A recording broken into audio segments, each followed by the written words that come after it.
오늘의 말씀은 사도행전 20장 22절부터 24절입니다.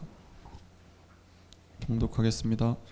보라, 이제 나는 성령에 매여 예루살렘으로 가는데 거기서 무슨 일을 당하는지 알지 못하노라.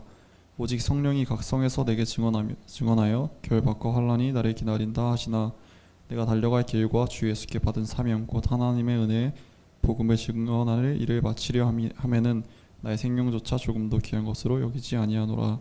아멘. 2025년 새해 첫 주일 신년주일입니다. 이 역사적인 날에 우리 사랑하는 여러분들과 함께 이렇게 하나님을 예배할 수 있어서 정말 감사합니다. 오늘 이 시간에 올 한 해 동안에 여러분들이 좀 결단하는 시간이 되었으면 좋겠습니다. 우리가 롤 모델을 삼고 있는 성경에 나와 있는 우리 귀한 믿음의 선조들을 본받아서 우리 여호수아처럼 나와 내 집은 오직 하나님만 섬기겠습니다 라고 결단하시고, 또 불이익 정도가 아니고 우리는 불이익이냐 이익이냐를 따지는데, 사실 우리 믿음의 사람들은 죽음의 위기냐 이익 정도로 좌지우지되지 않고 죽음이냐, 오늘도 사도 바울도 그렇지 않습니까? 내 생명조차 조금도 귀한 것으로 여기지 않겠다. 구약성경에 다니엘이 그랬습니다. 죽음의 위기 앞에서도 왕의 도장이 조서에 찍힌 것을 이미 알고 있었습니다. 그럼에도 불구하고 예루살렘을 향해서 창문을 열고 늘 하던 대로 하루 3번씩 무릎 꿇고 하나님께 기도했던 그 믿음의 결단. 그러니 하나님이 쓰시지요. 여러분, 하나님이 쓰시는 사람은 뭔가 있습니다. 뭔가 달라요. 그러니까 이익, 불이익을 따지지 않습니다. 하나님 앞에 뭔가 하나님이 그렇게 하실 수밖에 없는 것들을 소유하고 있더라는 거죠. 2025년 우리는 복음을 살라는 목표를 세웠습니다. 예수님을 믿는다는 것은 예수님 말씀대로 산다는 것입니다. 그러니까 예수 복음을 사는 것은 예수님 믿는 사람이라면 당연한 거예요. 근데 왜 그 당연한 것을 왜 굳이 하자고 할까요? 이거 당연한 거 아닙니까? 복음을 전하는 건 당연한 것이고, 또 예수 믿는 사람이라면 예수님 말씀대로 사는 것은 당연한데 왜 굳이 이렇게 하자고 그냥 표까지 만들어가지고 복음을 살자 막 이렇게 하는 겁니까? 예수님 믿는다면서 예수님 말씀대로 안 살기 때문입니다. 그러니 우리의 삶에서 예수님이 나타나서 역사하지 않는 거예요. 다니엘처럼 놀라운 역사가 안 나타나는 겁니다. 네? 여호수아처럼 위대한 역사가 나타나지 않는 거예요. 예수님의 역사가 나타나지 않으니 신앙생활이 즐거울 리가 있습니까? 기적이 좀 나타나고, 그죠? 안 될 일들이 막 기도로 막 되어지고 성령님께서 막 몰아가시는, 그래야 그런 삶에 성령이 막 몰아가시는 스펙타클한 역사, 그렇게 매일 나타나고 그렇게 해야 이런저런 간증과 고백이 막 터져 나올 텐데, 예수님 말씀대로 살지 않으니 전능하신 하나님이 역사할 공간이 없는 것입니다.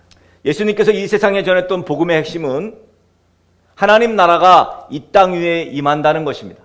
하나님 나라가 이 땅 위에 임하는 게 어떻게 가능해집니까? 예수 복음을 그대로 사는 사람들을 통해서 이것이 가능해지는 것입니다.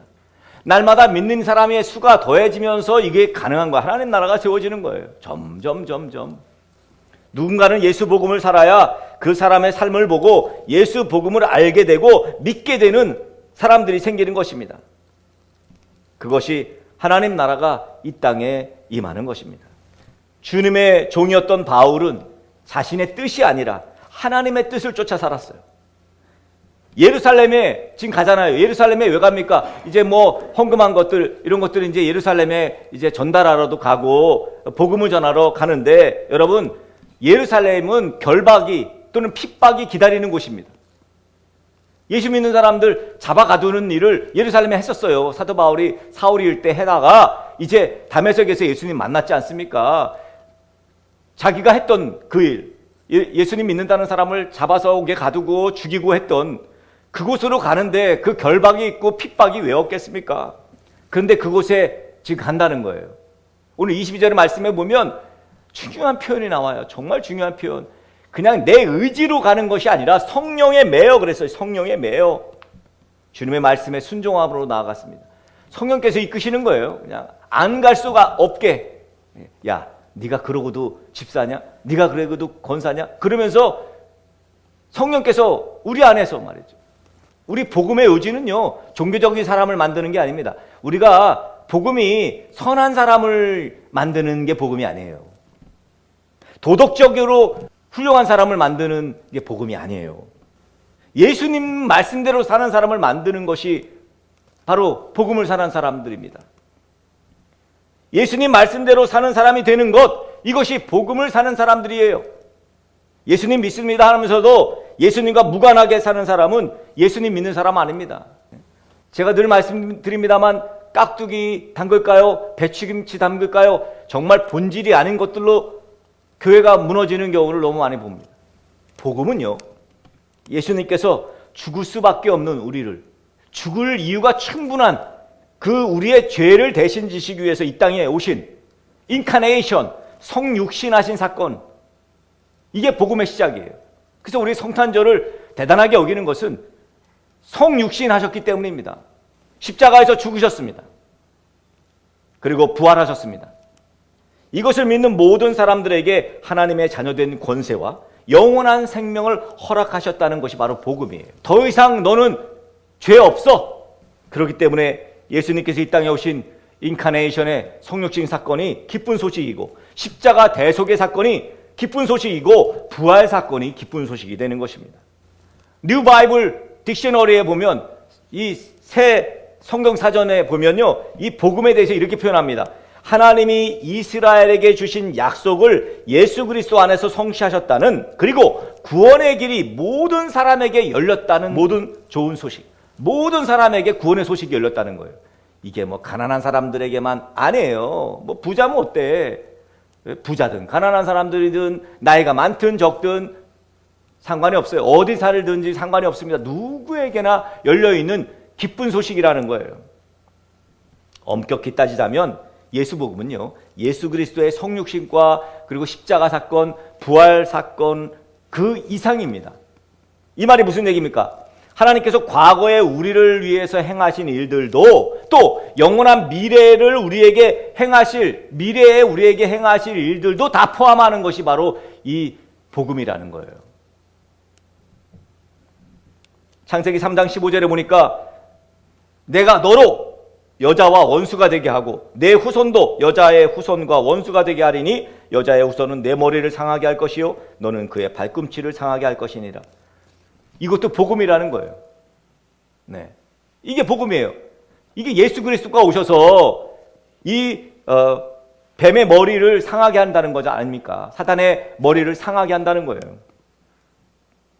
로마서 2장에도 말씀합니다. 16절에 복음은 마지막 심판을 포함한다는 거죠. 곧 나의 복음에 이른 바와 같이 하나님이 예수 그리스도로 말미암아 사람들의 은밀한 것을 심판하시는 그 날이라.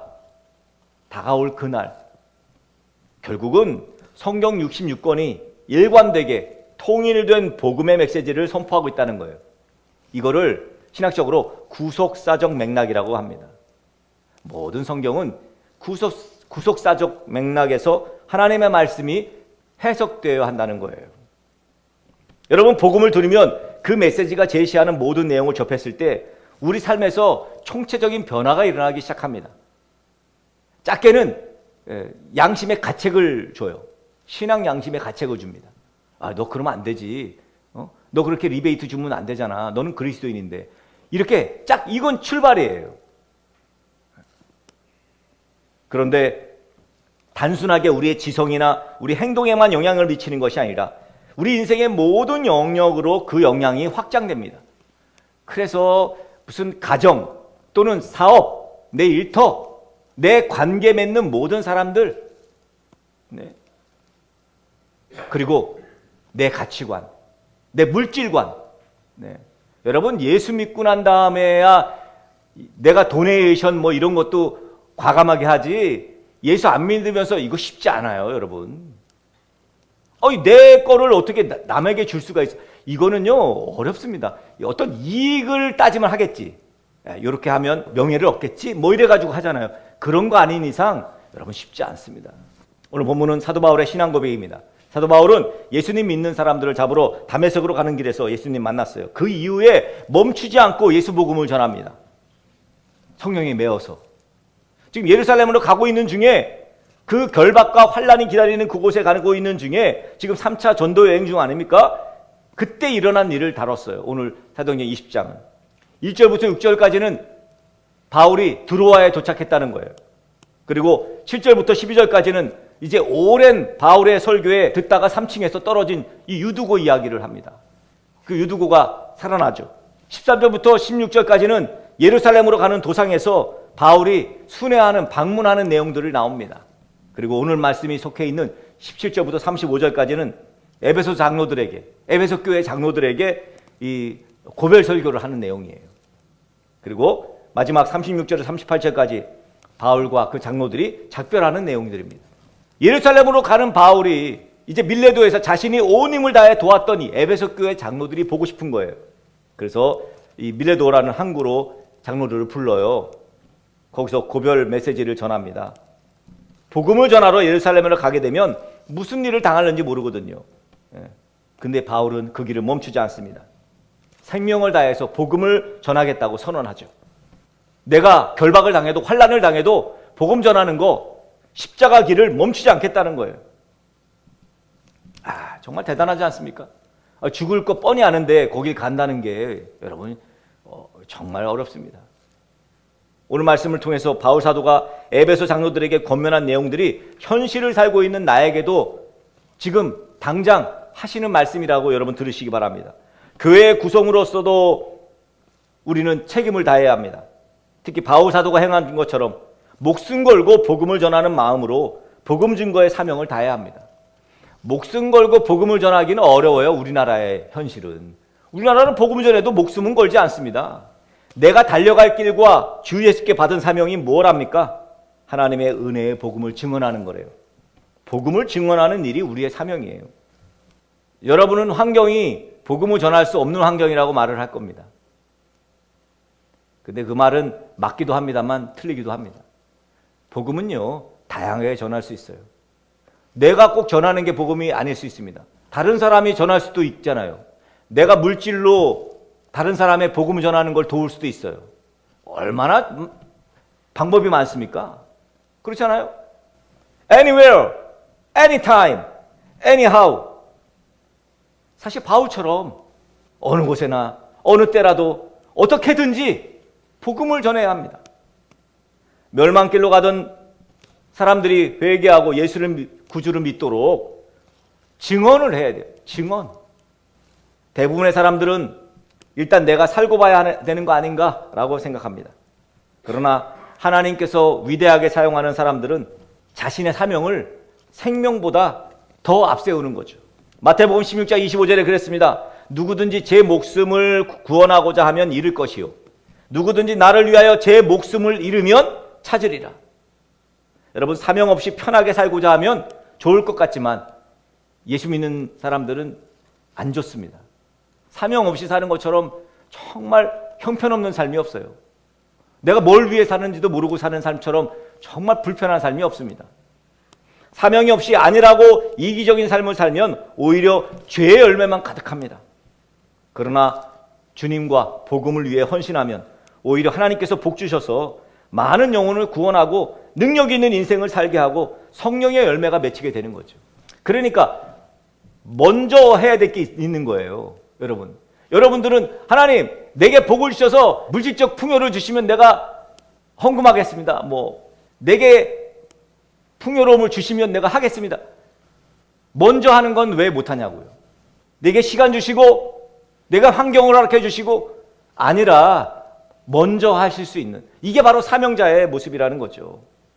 결론적으로 바울은 주 예수님께 받은 사명, 하나님의 은혜의 복음을 전하는 일을 마치려 하면은 자신의 생명을 조금도 귀한 것으로 여기지 않았다는 거예요. 바울은 에베소에 있는 동안 3년 동안 밤낮 쉬지 않고 에베소 성도들에게 하나님에 대한 먼저 회개, 그리고 주 예수 그리스도께 대한 믿음을 가르쳤어요.